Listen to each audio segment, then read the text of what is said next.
We're snorting cap rates and shooting up cash flow here at Deal Junkies.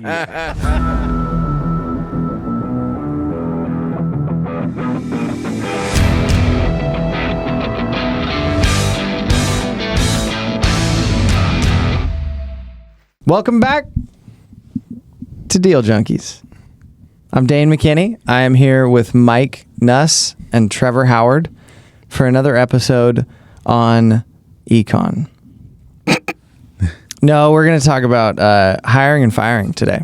Mike, there's good econ stuff to talk about. We could. That's true.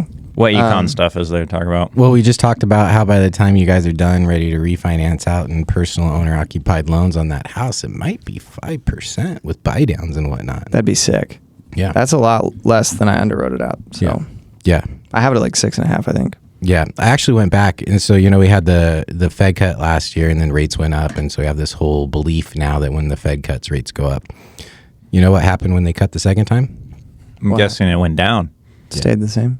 No, it kind of stayed the same. It didn't trend down before the cut it did prior, but it stayed the same and it stayed resilient until shortly after when the Trump trade really started going. It was after the second cut in November prior to that's when the Trump trade really started going. But, we had our cut, we had our bounce up, we had some strong jobs reports that put us up towards our new ceiling, but down. Dude, we've been under 4%, hovering around 4%.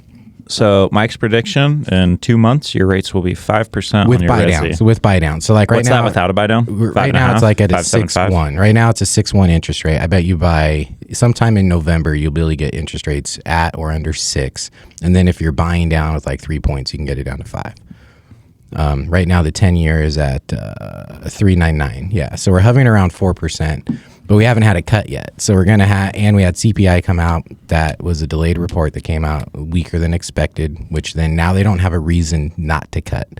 So they will cut. And now the focus is on December, which now bets are being made 98% that they'll cut again in December.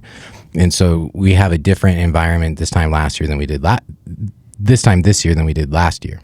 So it's interesting. I think we're going to have some good interest rates coming. So that's exciting. If it's not there, will you pay extra to buy down our rate? Or you want to make a bet? No, I don't want it. Well, I'll make a bet, but I don't want to pay down our rate. We'll give you a new driver. We got a quote, so we decided on the loan we're going to go with for the 46 unit, 70% LTV, 15-year term. You couldn't get 75 on it? We could, but this is a better loan. 15-year term, interesting. Yeah. Amortized? 5 years of IO. Oh, okay. Yeah, 5.5% interest. What's the prepay though? 3-year prepay. What? Where'd you get this? I think this one has a 5-year prepay, 5-year step down. Where'd you get this at? The guy who did the loan, so we don't have an LOI on it yet. And Caleb's got the quote. I haven't seen who the lender is yet, but will you tell us so then we can go absolutely. get that loan? Because that's awesome. Nice. Yeah, it's a local lender or a localized lender. He just did the deal with him in 48 days. Wow. That's really good debt. Yeah. So we're really excited now. That's pretty cool. Yep. Yeah, is it amortized over 30 once you go to AM schedule? Correct. Yeah. Okay. Yeah. We want to sell it in 5 years. So. Oh, okay. Yeah, that's awesome. Because a lot of what so when I was buying deals in like low rate environments, the prepays were like 2-1 step down, 3-2-1 step downs. Now everyone's trying to hit you with like long prepays. Prepays. And that's what we were kind of running up to at first, because if we wanted to get out in 3 to 5 years, the prepaid then becomes problematic, or at least it becomes a cost. So now we don't have to factor in that cost. Are they funding your construction on it too? No, we have to come. So now our liquidity, we need to raise almost 2.4 million, 2.3. Yeah. The most recent loan we got, they sent us a 5-4-3-2-1. Then we were like, can we do a 3-2-1? Yeah. And then she was like, oh, I mean, the other option is a 3-3-2-2-1. The other thing, and I was like, the other option is a 3-3-2-2-1. Why would I want? In what world would I want the 5-4? I'm always going for the better option. And then they just changed it. There was no like, well, but it's like, what are we talking about? Why would I? Whose team are you on here? The other thing is, this is truly more asset. They don't look at tax returns or any of that. Yeah. Really? Yeah. That makes it way easier. So it's all liquidity, real estate schedule experience. Oh, dude, awesome. Because we've been freaking slamming our heads on the walls with these loans. Because these banks and credit unions. They probably don't land on the coast. They're probably only in the MSAs. No, this is like, in MSA areas. For the deal that you're looking at, they'll land on that. Absolutely. Yeah. I'll hook you up. Absolutely. Dang, we needed this 48 days ago. 49. So we wanted to kind of do an update episode for everyone, right? Like what's happening in businesses. You guys you're hiring. We've talked about that. Yeah. You're scaling. So a good time to talk about how do you grow and scale. I want to learn how to find employees too from you, because we've been doing well with hiring, but it's all been in network so far. Yeah. And now we're hiring the financial controller role. Which I think will also end up being a network. Like, it makes it so much easier because you have some grass and you can get to know this person easier rather than the random person applying, who most people are just applying because just a job. Yep. Versus everyone we've hired so far has seen the vision, so they're passionate about it. Yeah. Well, I bet I've had 100 hiring managers reach out to me. Oh, headhunters. Yeah, and be like, we have somebody that's perfect for your position. Don't do headhunters. I haven't responded to any of them. It's especially when you have a good I don't network, know especially you. when you have a podcast. I don't know. Yeah. We've used a headhunter. It never worked out good. Yeah. And the headhunters hide shit. The person that we hired actually had an SA pass, sexual harassment pass. Whoa. They didn't say anything about it, and that's why SA is worse than SH. It was So- SH, and we experienced SH, and it immediately messed up our culture. And within 3 months, they were gone. Because its qualification is one part for the job, but culture is so the going back biggest to thing. let's quickly step back to scaling in general, then we can go into hiring. So on scaling, a lot of people think, oh, it's great, just go buy more property. No, because it's the bandwidth, right? Why do I keep going to bandwidth? Is because I understand every property that you add, you need to have people in order to do that. And if your goal is to not have a job, you need to understand how to hire. And so hiring and firing is the most important part. And so when you said, I spent $100,000 in traction in EOS. So that's specifically a traction coach. My traction coach came from Techron next to Intel. Mm-hmm. And he was there for over a decade, had hired and fired over 1,000 people. And so the reason we went with him specifically was, okay, we're going to change our branding. We're changing our culture. We need someone with expertise in hiring and firing. And so our focus was legitimately that. It was the org chart. And we had, 5 companies. It's a really complicated org chart. How do we simplify this into an org? Instead of 5 companies, how do we create one org structure out of these 5 companies in a way that then can flow? Yeah. And so hiring, you really need to have 40 applications is too many. You need to have your core values. The way we were taught is you have your core values in your message, and in the ad, we have a PowerPoint, and at the very end of the PowerPoint, you have to respond to a separate email. So we don't review applications that just get sent to us. Yeah, there's on an extra barrier to screening. Exactly. So an extra barrier to screening, and more specifically, our PowerPoint is about our core values. These are what our core values are. These are how the core values show up. And so when people do that extra step, they want to work for your company. And so now you're reviewing a pool of people that just want to be in your culture. So now you have the ability to train people. You can get them from a different arena, like Sarah. Sarah's an amazing employee for us. She was at New Seasons.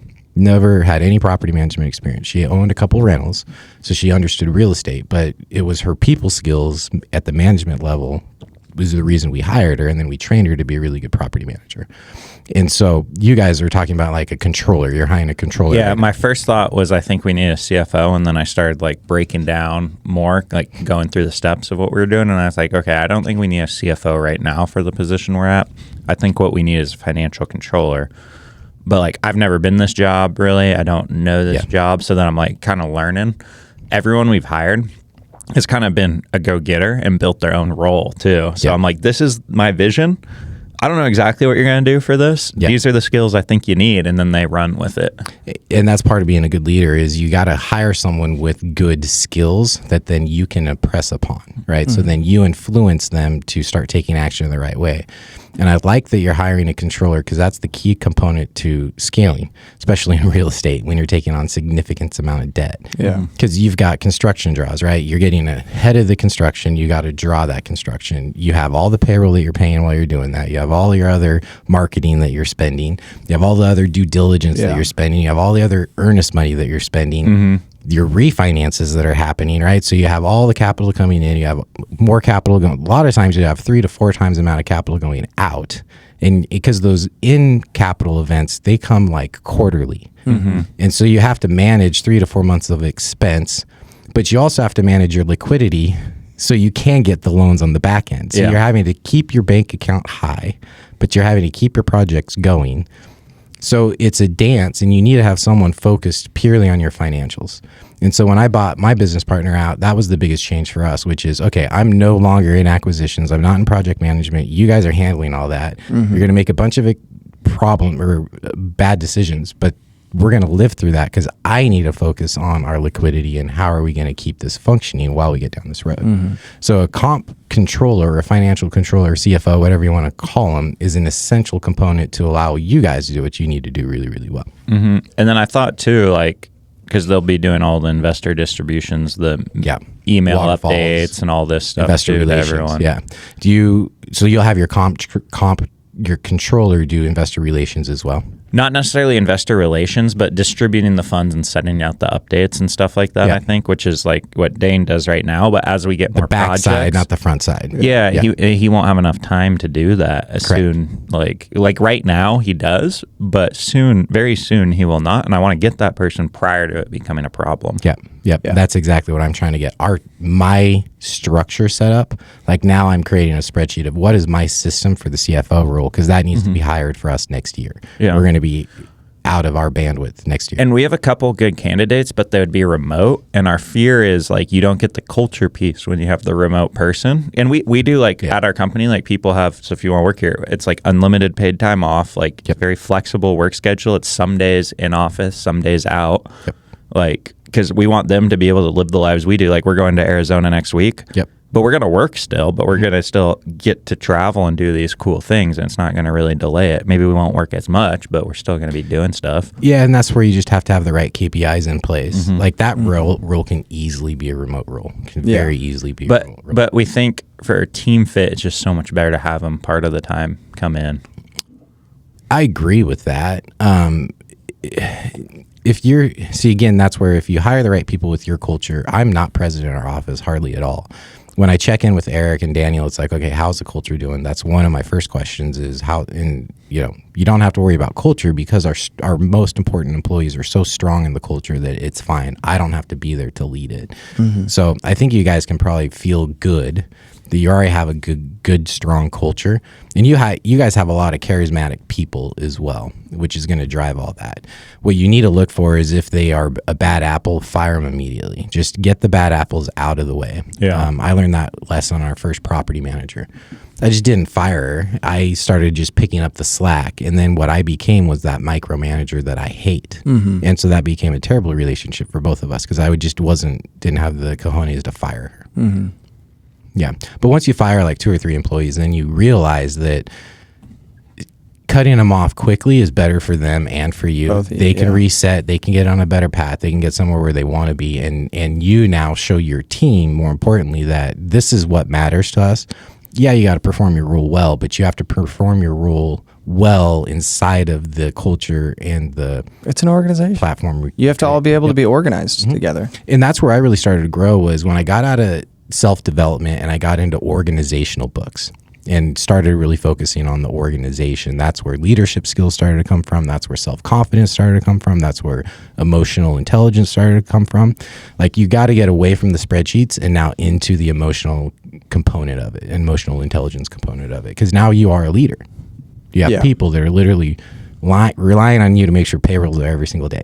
And when you start doing 401k and health insurance and all those other benefits. Dude, but so to talk about that stuff too, this is really cool. I don't know if we've told you about it, but we're not making an ESOP, but we're making an employee ownership program. Sweet. Where like essentially, and I've been meeting with the attorneys on it, going back and forth building this plan. I'm planning to launch it January 1st of 2026.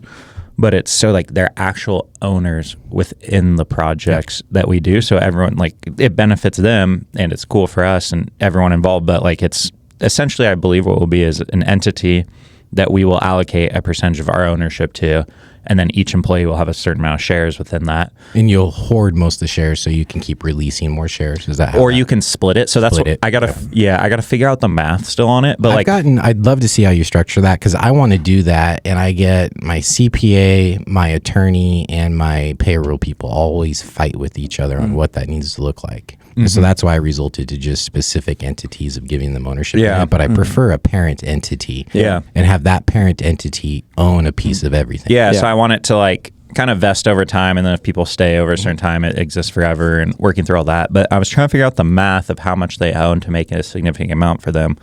And then I was looking at like, okay, if we allocate 10% to our people, this is how many we have now.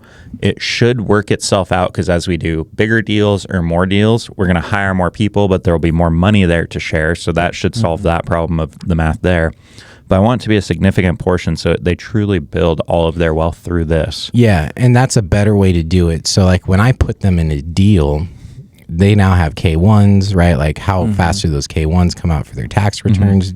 What if there's a capital call event, right? Like they actually take on a level of risk that you can avoid that level of risk by being the entity with them. Yeah. And I looked at like the pace we're doing right now and the deals we're doing, assuming we just did that, like the level we're at now with the people we have now, I was like, oh, with this current math, I'm thinking these people will be very, very wealthy.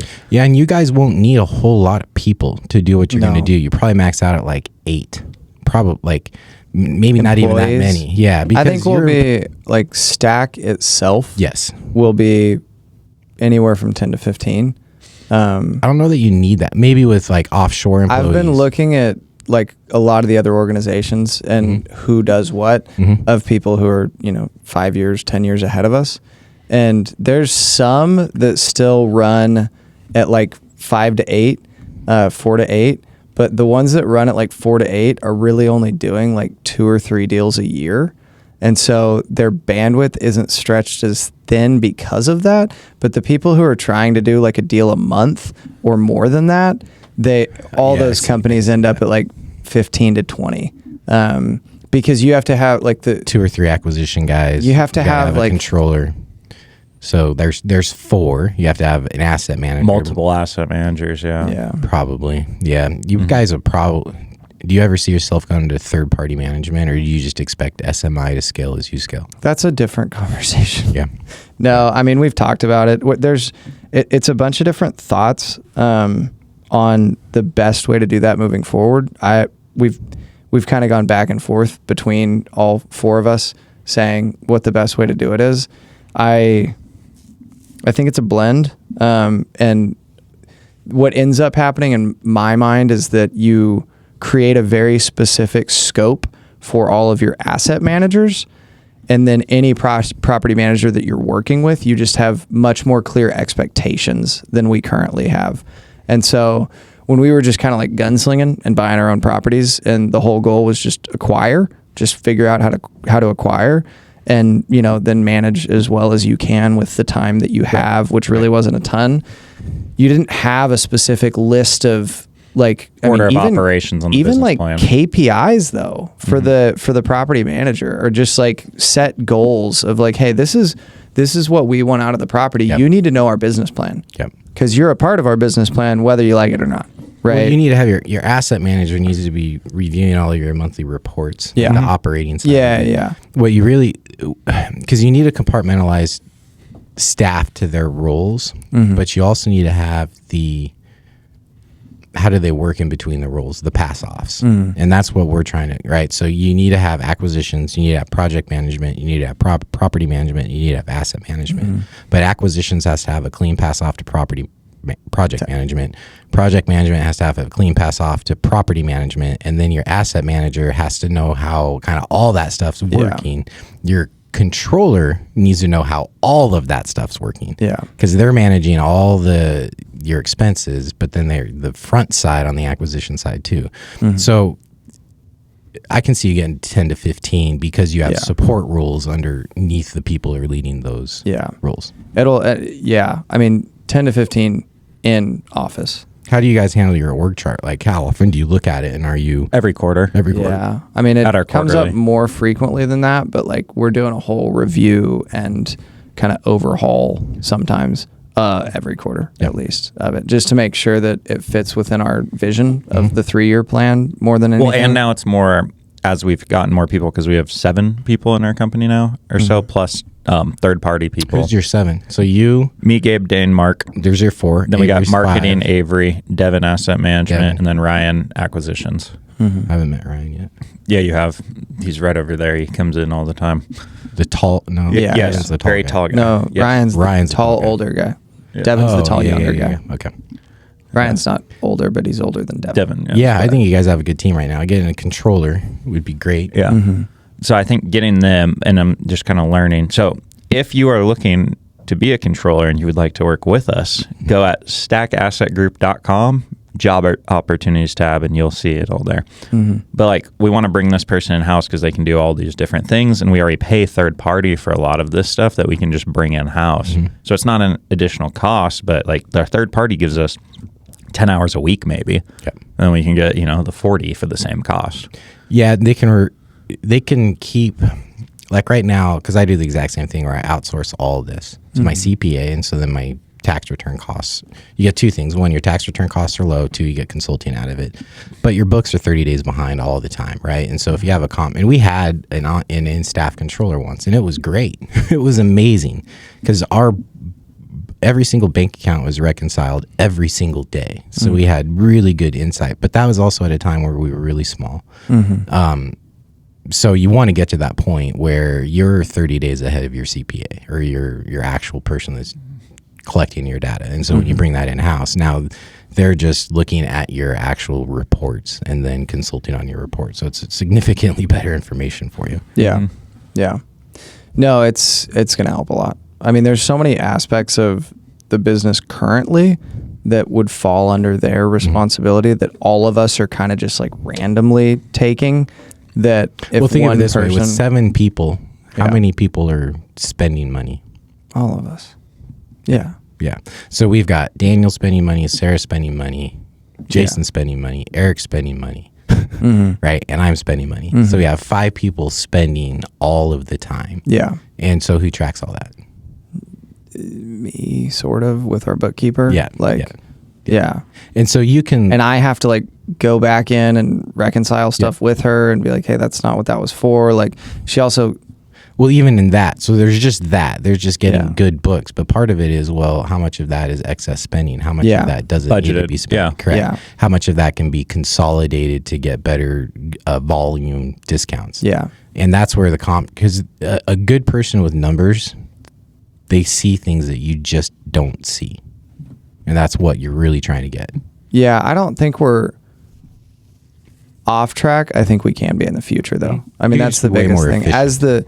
As the payroll increases is the biggest thing, and making sure that we're scaling income at the same rate that we're, at a greater rate Yeah. than what Because you're we're gonna have scaling the payroll You're going to have $1 million nut very soon. pretty soon. Yeah. Very soon. This year, actually. Yeah. In 26, we'll have $1 million nut. And so I don't have the time to track it. And it just like, it gradually increases. And as it incrementally increases, you can't really like, you don't feel that it's like too that's much information. And then I'm looking at like 5 different bank accounts and I'm having to track where all of those funds are and where they're going to be in 10 days and what's going to go out and why, and then what's going to come in and why. It's like, And how many projects do you have right now? Active projects? I mean, active, we don't really have to track that because that's all tracked through Skyline. And so those are all budgeted dollars. But like, as far as, Yeah, correct. Those are all budgeted dollars. but not from our accounts. That's all budgeted through Skyline and the loans. And so there's nothing getting pulled from our accounts really. The issue is the project's under contract. And so you're getting, and your overhead. payroll and then just random overhead from stuff where it's like, oh yeah, that costs money. Like you have all these services that you pay for that just come back all the time, and software that you pay for, and just different systems that we're probably $40,000 in just like random like software programs that we have, like CRMs and whatnot. And you're not thinking about that actively as part of your budget, but then so we all did build out budgets for each of our departments. and that helped a lot, frankly, to have an idea of what we need to be bringing in on a yearly basis and projecting out based on who we were going to hire over the next year. And so we'll be at probably 12 employees by this time next year, which is pretty close to like what. That's a lot of people. Mm-hmm. Did you? Well, yeah. I mean, I can't even manage Dane right now, dude. Yeah, so you're gonna. I can't even manage Trevor right now. By the time you get to 12, you're gonna have to have a couple fires before that point. Like, you haven't fired anyone yet, right? Sort of. I mean, not truly. Not somebody who's like just purely W-2, but we've had to. Yeah. Not Lots somebody of who we hired as. Which Yeah, we led fired us to lots the of W-2 people. We had 1099 people. Yeah. And then they just take our money we found. Yeah. 1099 And don't do the work. Contractors are a lot of the like just independent stuff for weird like odd especially jobs. Marketing. Like, dude, we spent so much money on marketing. Like, and they would just like it'd be a simple thing I know how to do, and they'd be like, "Yeah, I'll have it done in 30 days," and then be like 60 days later. That honestly is the biggest. That's where my old partner and I fractured. Is I wanted an in-house marketing person, and he wanted an in-house branding person. I'm like, can't that be the same person? Yeah, the person that we had didn't have the marketing chops. They're great at the branding and the system stuff, but they didn't ship marketing out the door. And it doesn't matter how much you do on the branding side and the system side. If you don't have someone shipping out the door, marketing, and someone receiving the inbound, whatever your marketing's supposed to bring to an inbound scenario, then why are you doing everything? We just invested in teaching it. So like I was doing it all, and then I did it, and I was like, these are the books to read to teach us how to do it and the things to do, and we just invested in it. Yep.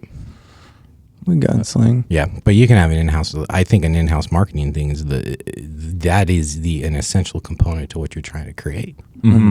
Dude, other note on, you might be able to answer this, but with the employee plan that we're building where they take ownership, the attorneys want to do just a profit share, but I want them to actually take title, because I believe majority of the employees at our company will be considered real estate professionals, so they'll get to benefit from depreciation. Yeah. Will they though? I mean, they're W-2s. Are they going to have more income coming from real estate than their W-2s? They'll get the cash flows and things, yeah. But because I think you can be W-2 and a real estate professional also. I mean, that's a good conversation. What? Because their whole day is spent around actively acquiring and managing real estate. But it's not their real estate. Well, if they own it, yeah. Huh? That's why. Yeah. So then it's like, if they're on title, then they become a real estate professional by being on title. No. But and all their daily activities are spent. So like, think about marketing. Even. Yeah, but if they weren't on title, then it wouldn't count though. I mean, this is a good discussion with an attorney and a CPA, because their day-to-day activities are really employee W-2 activities. Yeah, but I think you can be a W-2 and a real estate professional still, depending on. Yeah, I don't know. But I've never been in that. No, because it's like. Yeah, because even like if you think about someone like a typical marketing job, but like the marketing we do is putting marketing packages together to acquire properties for sellers and to acquire investors. So it's all spent around acquiring and managing you have properties. An argument for it, absolutely. Yeah, so I was like, that'd be really cool if you go work at a company, you get your salary. Hey, guess what? You get to work here, and by working here, we structure it so you don't pay taxes. Yeah, that's and I was like, that'd be really awesome if it works out that way. On the note, back to what you were saying about having to fire people before or in the next year or so, I want to hear your thoughts on that, and I think I want to push back, but I want to hear why you think that first. We should fire Gabe because he's missed the last 2 podcasts. Well, you're beyond your core team, right? Like, you're not going to fire your core team unless your core team does something against your core values. Egregious. But the reason they're your core team is because you all share the same core values. Now you're starting to hire more ancillary roles where they're further connected. They're less connected to you. Yeah. There's more layers. Yeah. And so those people are always you're going to have a higher turnover rate. Yeah. The further you get away from your core team. Yeah. No, I think that, and that's why that was where my pushback was going to come, is I think that we spent so much time outlining like exactly what our goals were and what our core values are, that ideally, as long as we stay small, and assuming, I mean, obviously there's going to be life events that happen for people over the next like decade, but as far as like the next year goes, where you have like a good foreseeable, you know, this is what's going to happen. And again, something might happen, but I don't know that we have to fire anybody, just in the sense that like, I think we have such a clear vision that when we're hiring people, it's like, hey, this is exactly what we want you to do.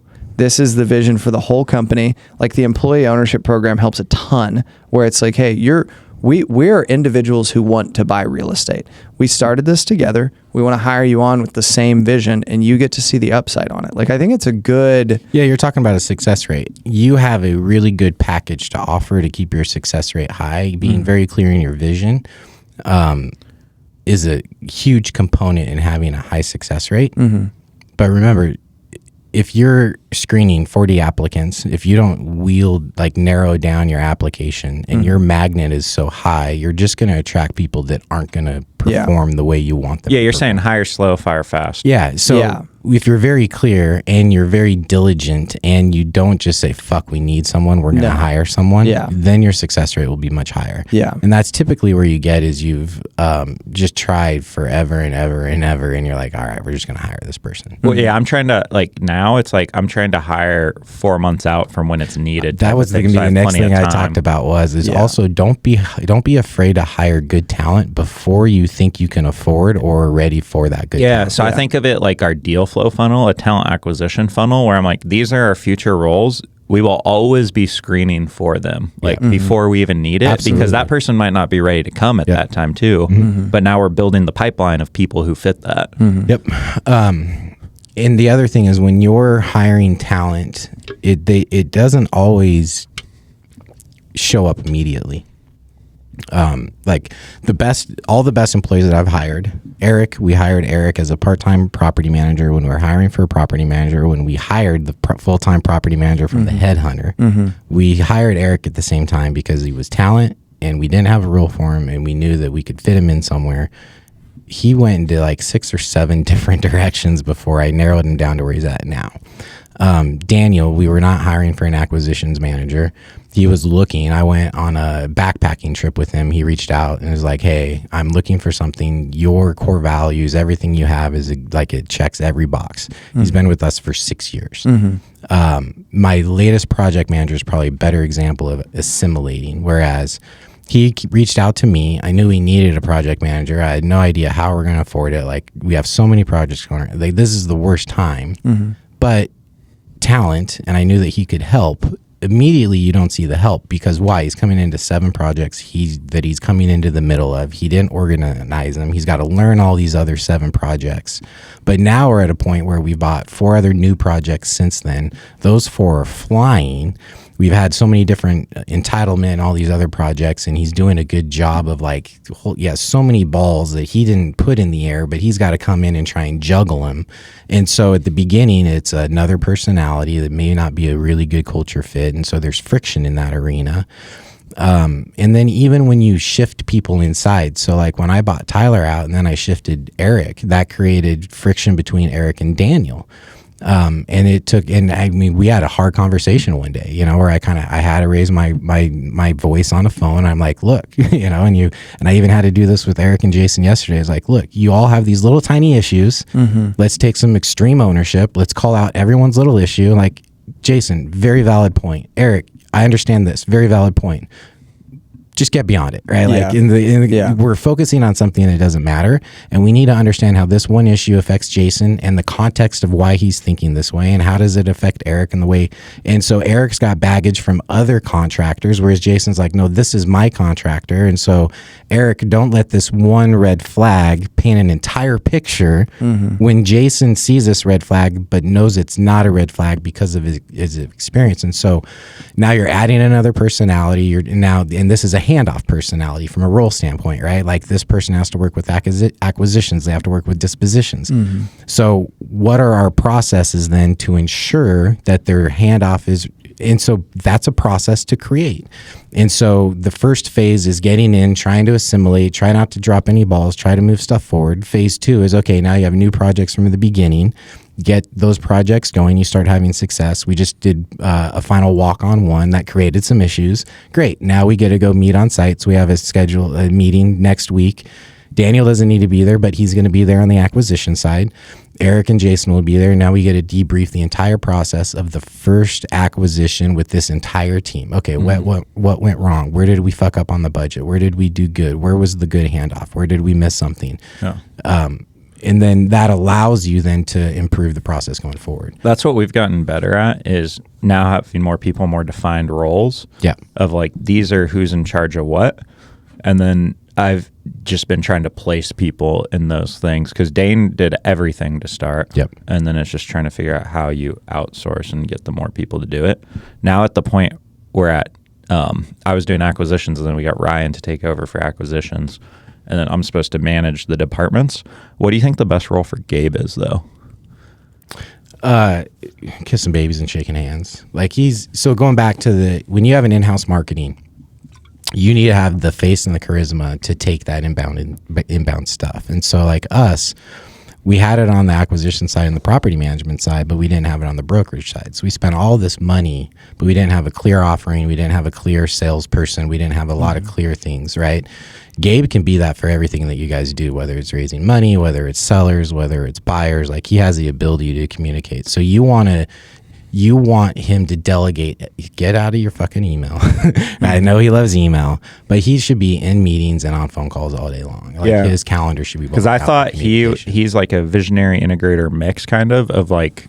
No, you're the visionary. So you're the visionary of this company. You're the integrator. Yeah, he's the charismatic magnet. He is not the one making the decisions of this is where the company is going. Gabe's along for the ride. That's how I see it. He is the foundation of your company, and he is also the guy having the most fun in the company because he's built the foundation of the company. Mm-hmm. And so you guys have to be the vision of it and the engine of it, and then he gets to be the person on the front that's like the net catching everything. Yeah, I saw him as like a mix of CEO and CEO depending on the roles. So like, he takes the vision and shares that message with everyone possible, even though he's not creating it necessarily. Like, the whole team is creating it. He has to be on board with the vision. He has to be on board, and he is. And the team, like, of us four create it. And he's the one who's like speaking it into existence internally and externally once it's decided. And then like having the team culture fit, because he talks about how he brings the mojo, but he does. So like, having him in there and like motivating people is a big thing. And then I think it's like closing big deals and building those key relationships too. But it's like a mix of this visionary integrator thing of like, he's not necessarily managing the departments, but he's like leading them in a way, just because people like to follow what he does. Yeah, but he's at a point now where he doesn't need to look at any reports. Right, he doesn't need to walk projects. He's doing that for fun, so he's in touch with them. But he doesn't need to like, go over with his asset manager. Here's our, he just literally needs to be having the inspiring conversation.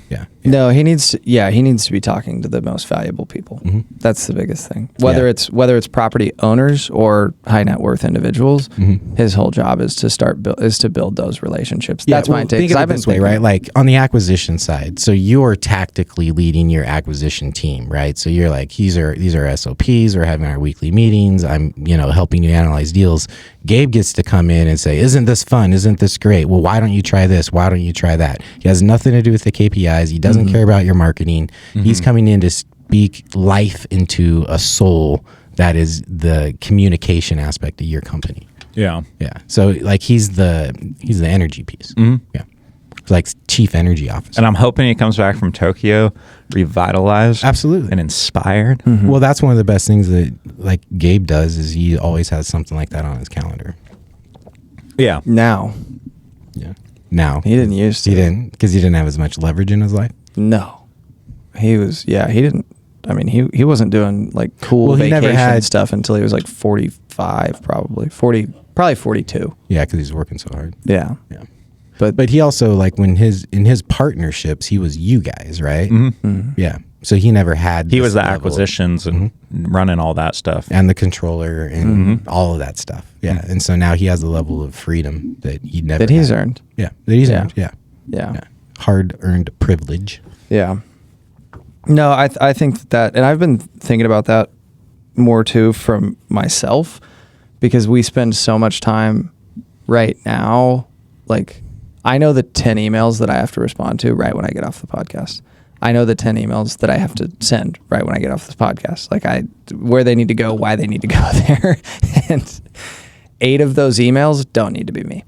And that's our biggest issue right now is like when I wake up, I know that half of my day is just communicating about things that I'm not the ultimate communicator of, right? And like most of the stuff is just knowledge that was gained over the last 5 years that in individual departments can be learned very quickly, especially if it's taught by somebody who has the tacit knowledge already. Because that's the hard is you don't know what you need to know until you're in that position. And it's like, I have no idea how we're going to do that.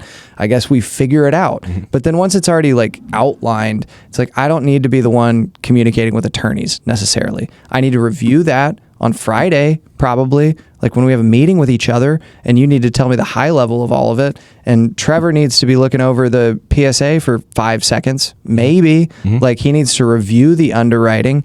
And like there's so many things that if that time came back, it's like, okay, what would I spend my time doing? And I think that my role is just like a baby version of Gabe's where I'm just building network with people who want to invest in real estate, like people who are already successful but who want to invest in real estate. Like that's my whole, and we've talked about this as far as like phones goes, and like being on the phone is like great. I mean, I'm on the other 4 hours, by the way, that aren't on email, I'm on the phone.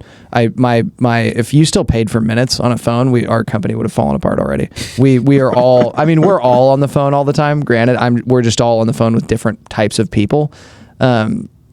But that thought of like, okay, what is my highest and best use? What's Trevor's highest and best use? And I mean, obviously that's all scaling is figuring out what your highest and best use is and getting rid of the bottom 25%, right? Of stuff that like needs to get done. Otherwise the company falls apart, but you don't need to be doing. And I think that Gabe's role, cause he's already there where it's like, he's not doing most of the bottom 50% even. And so we can say, hey, your whole job is just to get in rooms and create valuable relationships. Well, and you can cut things up by a level of sophistication. So one of our first coaches, when we were 3 partners for us, 2 of us were in the acquisition side, so me and Mason. And what was really clear then as we were starting to scale and we had more marketing out there is like, Mason, this is the type of seller you're really good with. You're going with the less sophisticated blue collar worker. You're going after all of those leads, single family, distress, whatever.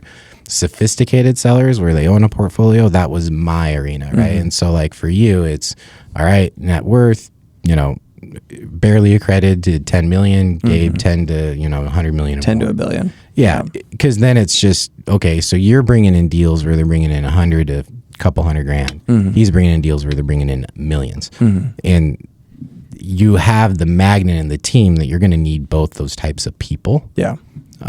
So you started to get into it, but once you start to get into an organization is now you have to understand how they communicate. It's 100% less about you, and you need to understand where do they make flaws on. So like, for example, a lot of communication stays in email because there's so much information in that email. You cannot move that to text. But I know Eric is not great with email. I know he gets bogged down in his day. So if I send him an email that I need a response on, he gets a text as well, because I know that the only way to get that at the level of attention that it deserves based on how he reacts, this is where I need to send it. Whereas it's opposite with Daniel. He's in his email a lot. I can get really good responses, and so you understand what are the best ways to communicate with the other people in your organization. The crazy thing of when Dane and I came up with this idea of doing this, it was me and Dane sitting in a dark closet in a freaking office room, basically. And we're like, we're going to build 2 units and buy 100 units within the next 3 years, 2 years, or 1 year, or whatever it was. And within a year. Within a year. We were going to build 2 units and buy 100 units and within a year. We didn't hit that goal, by the way, but we surpassed the upscale of the back goal. So the 3-year goal was build 60 units and buy 300 units. And we bought 300 units, and we have built now minimum of 66. That number could be could be fluctuated. Yeah, in so it's different crazy ways, but to like certainly look 66. backwards and see that of like it was just me and Dane sitting there. We didn't know Mark at the time, and we were like, we don't know how we're gonna do this, but let's try to do this. And then we didn't hit it actually, but we like had the vision surpass the thing because we were doing all the actions. We weren't necessarily like we don't know when this is gonna happen, but you know the analogy of get the car started, right? So you can drive the car. If you actually add context to it, you're starting the car in the dark, right? So the first thing is you got to get in, get the seatbelt on, get the engine started, you hit the gas pedal. At some point, you got to turn the fucking lights on. Yeah. But you got to drive down the road before you even know where the light switch is, and then you probably put on the fog lights and not the, and then you get to upgrade your car. Dark cloud coverage, no moonlight, and you don't even have Apple Maps going. Yeah, exactly. Right? you're driving the wrong way. Yeah. But when you get a good organization, now you've got the headlights, you've got the side lights, you've got navigation. Picked up a couple passengers. The seats massage you. Yeah. Instead of heated seats, you get cooled seats. Yeah. No, it's funny looking back because we just spent so much time like flying in circles. We were just trying to figure out where to go. Like we knew where to go, but it was like the path to get there was so just like, okay, this will help. Like it's not 100. And the more that you think and talk about it, just the more narrow all of your daily activities get. And it's still happening now. Like we're nowhere near where we need to be in terms of like time allocation and where our daily activities really like will end up being. And frankly, like we work more now than we did 2 and 3 years ago, like certainly more now than we did. And it's like the more you're trying to do, and certainly the more payroll that you get, the more you're like, well, let's get going. We gotta keep it. And I mean, that's been more exciting for me though. And like made me more motivated to follow the vision that we already had.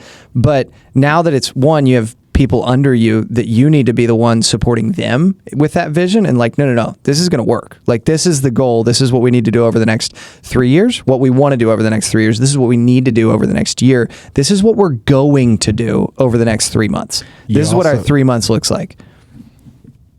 One big mistake visionaries make, sorry, I got the hiccups there, is sharing too much vision and making too many turns and changing the vision too many times. So you got to understand like the appropriate filter that you have on your vision. Yeah. When it's not really clear, when it's more of an idea, you want to keep that more to yourself. Yeah. When it starts fleshing out into, this is the road we're going down, that's when you can start sharing things. Yeah. No, I mean, kudos to Avery. Frankly, just as you speak to that. Oh yeah, because Avery started with us. Well, she came in like a year after we had been doing it. Had been like Trevor and I had just been doing it, and our vision was we knew what we wanted. We knew what we wanted, like way up here, and we were like, we're gonna get there. We don't know how we're going to get there, but we're going to get there. And she was all on board. Like she believed that it was probably going to happen. And what she has had to do has changed drastically. Her daily goals, the things she's built out, like, and so much of it has been skills that apply across all the companies, and so that's been good. Learning how to build a funnel. Yeah, I mean that's the biggest thing is like for marketing, building a funnel and then running ads and like getting people to go from the. How do you actually take this message to get this person to the end in a way and nurture them, and like it sounds simple, but it's very hard to do to get the proper leads, and then you know how to do the structure of the funnel, but then you have a different product and avatar that you're applying all these funnels to. So we have the acquisition funnel that she built for getting employees, and then for acquiring properties, and then for acquiring investors. Yeah, you've kind of have her do a similar role through different pipelines. So it hasn't been that chaotic for her in that aspect. And that's not something you learn. The vision aspect has been chaotic though. Yeah, that's the piece where it's like, any given moment, it's like we're doing a whole different thing now. Yeah. Like we're starting over on a different. I'd say yours has more been refining. Yeah. Well, between Vesta and Stack. So Stack has been had an unnecessary step in there that we thought we needed that you didn't need. And like, so she was along the ride and we built this really successful thing where we were doing like 17 transactions at once at the peak. And she was really proud of what we built. And then we're like, next day we're like, hey, we're just ending that tomorrow and then moving on to this. And she was sad about it because she's like, I just spent I said we shouldn't have, and then finally Alex Hormozy told him that he shouldn't. And no, but then he said we should. I did say we should. That happens a lot. But okay, but I said we should after the fact because I was emotional. And we had the thing built already, and I felt bad because here's the thing is, for that company, I was Gabe. And so I was the one who had gotten everybody excited about, or the newer people at least, excited about what we were doing and pitched them on it, because I was the one finding new brokers. And so I was the one saying, hey, this is what we're going to do. And I was like, I had to believe it because it's what we were trying to do. Yep. And so then it's all of a sudden I'm the one who, when I have to go back and be like, because I'm also the one who delivered the message of, because you were like, hey, we need to stop this. Can you tell everybody? It's a hiring and firing process. Shot. So I'm the one who pitches the whole vision, and then I have to go back and be like, hey, it's not happening anymore. Yeah. We're done. And that was like an emotional toll on me. And I mean, not like it was a stress, like a source of stress for me for, a week or two. It wasn't bad, but it was just not exciting to think like, because it almost felt like I was going back on my word. So to an extent, you were. Yeah. Oh, no, I know. Yeah. And that's the part that, because it's like, no, I really meant when I said that we were going to do this. I did. Like, I had every intention to, but we got to rip the Band-Aid. Dude, that was crazy to see what we built too, because we never got it to the point where we knew exactly how the leads worked. We had really good data and we had an idea. Mm-hmm. But then when we stopped it and they ran it without us, and then the lead flow just shut off, I was like, oh, that gave us really good input of how this worked. Yeah. And I was like, we built an insane system for that. Because we kind of thought like maybe they were just like referrals from our network. Yeah. And it was none of that. We stopped running ads, and it was just a dead, like, no more leads. Mm-hmm. And then, I mean, we were still getting leads, like, not like personally. We were, yeah. Because like I was hopping on. But all of it was from the previous like business that had been created. Momentum that you already had. And that's like any business, like especially brokers, like you got to spend time on that lead gen for your customer and letting them know what you're doing and why your service is different and whatever it is. And we did because we were having to go through like 5 calls a day to find a qualified person of like who fit our system that we wanted to help or whatever it was to get to where we're closing 5 to 8 a month or whatever. And then you're running to close 5 to 8 deals a month. You're running like 17 at once. We had hundreds of leads, and we probably closed. And we could have closed them all, but it's like then you're to the point of like, this person's not a good fit with the vision of what they want to do and fitting the program. So then you're because you only have so much time. So then you're going through there. Yeah. But like that was like, it's just not a good use of your guys' skills. That wasn't at the time. No. If you wanted to be real estate agents, it'd be great. True. Yeah. So it wasn't that it wasn't a good use of our skills. It wasn't a good use for what you're trying to goals. accomplish. Yeah. Of our time. We thought our goals. We were like, because we were trying to make money doing it, which we were, but then we were like, wait, we make more money over here doing this, and this is what we want to end up doing. So let's just figure out how to already turn this into the business full time. We're like, wait, if we spend 20, because Dane was really spending a good amount of time on that, and I was spending all the time on this over here. But on the Vesta, verbalize that. I was spending a portion of my time on Stack and a portion of my time on Vesta. Yeah. I was probably like 30 hours a week on Stack and like 10 on Vesta. And I was flipped.